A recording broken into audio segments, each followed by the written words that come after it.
to restore U.S. energy dominance. A man accused of fatally shooting Japan's former Prime Minister Shinzo Abe has admitted to murder 3 years after the assassination of Japan's longest-serving premier stunned the nation.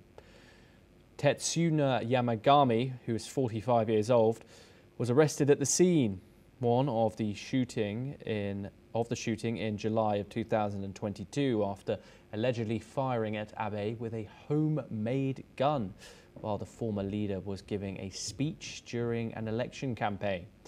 Yamagami blamed Abe for promoting the Unification Church, a religious group he resented after his mother donated some 100 million yen to it.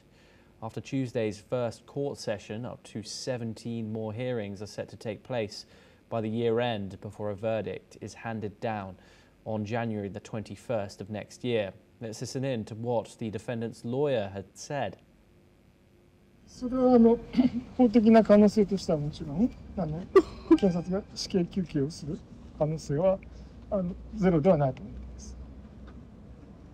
ただ現実本当にそこまで求刑するかどうかこれはちょっとまだもちろんわからないところではあります。そういうこともあり得るという前提でこちらは準備はしています。 We're now joined by Dr. Satoru Nagao. He joins us live from Tokyo in Japan. Dr. Nagao, 3 years after the murder of Shinzo Abe, and this man finally confesses to shooting Japan's longest-serving prime minister with a handmade gun. Why was this assassination such an important part of Japanese history? Yes, this is important because Prime Minister Shinzo Abe is a rare character who leads policy of the Indo-Pacific. Concept of the Indo-Pacific, idea of the Quad, this is the idea the Prime Minister Shinzo Abe introduced and persuaded other leaders and implemented. So that's why he was a historical politician. And even if he was ended his tenure as a prime minister, still he has many big group in the ruling party, including the current new prime minister Takaichi, and he shows strong influence in the ruling party. Especially he tried to persuade the other Japanese politicians who cooperate with Taiwan. And Prime Minister Shinzo Abe also talked about the new type of nuclear strategy to strengthen the nuclear umbrella, extend deterrence of the United States.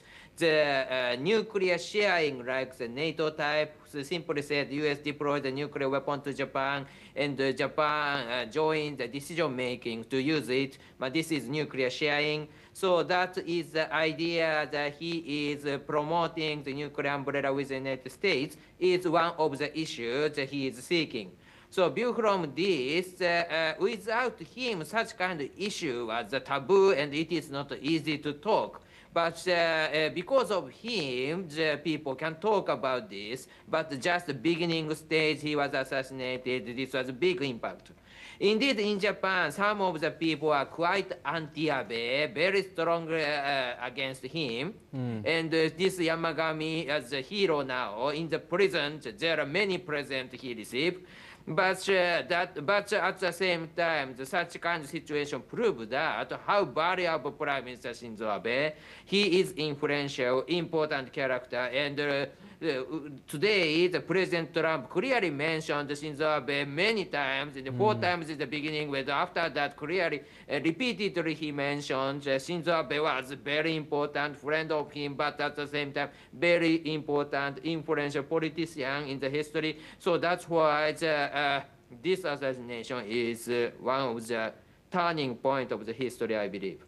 And the alleged shooter, Yamagami, blamed Abe for promoting the Unification Church. What is that, Dr. Nagao?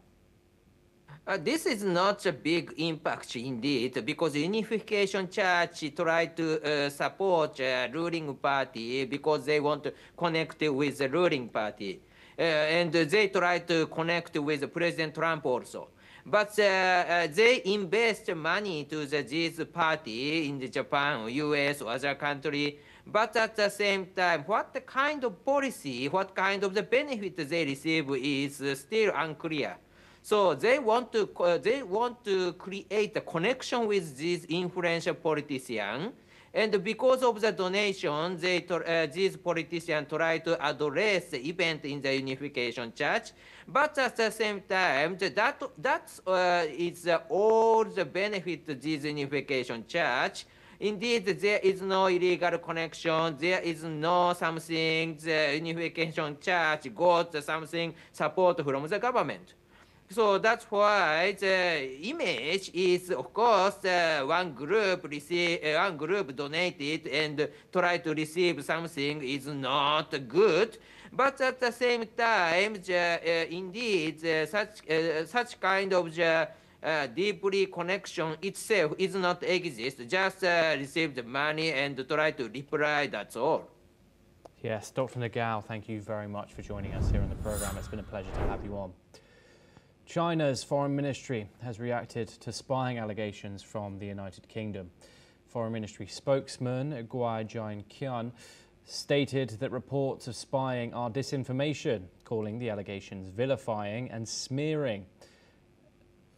The current spy issue between China and the UK centres on the collapse of a high-profile espionage prosecution in September of 2025. The case involved 2 British men accused of spying for Beijing, but the prosecutors dropped the charges after the government failed to provide key evidence defining China as a national security threat at the time of the alleged offences, triggering a major political row in the UK. China has stated its relations with the UK are based on mutual respect, while cautioned that such a move would backfire. Let's take a listen in to the Chinese spokesperson. 中方已多次就有关问题阐明严正立场，我们坚决反对炒作所谓中国间谍活动，对华进行污蔑抹黑。关于中英关系，中方对发展中英关系的立场是一贯的。发展中英关系的基础是相互尊重，推进合作的本质是互利共赢，英方应该正确看待。一些人热衷炒作中国威胁，把合作当成零和游戏。如果英方任由反华势力逢中必反、挑衅滋事、任意妄为，最终只会得不偿失。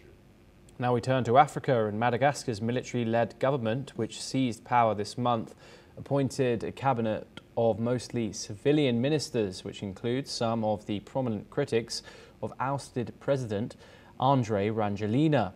The appointments mark a key moment in Madagascar's political turmoil as the military consolidates power while trying to address its economic hardship and political divisions.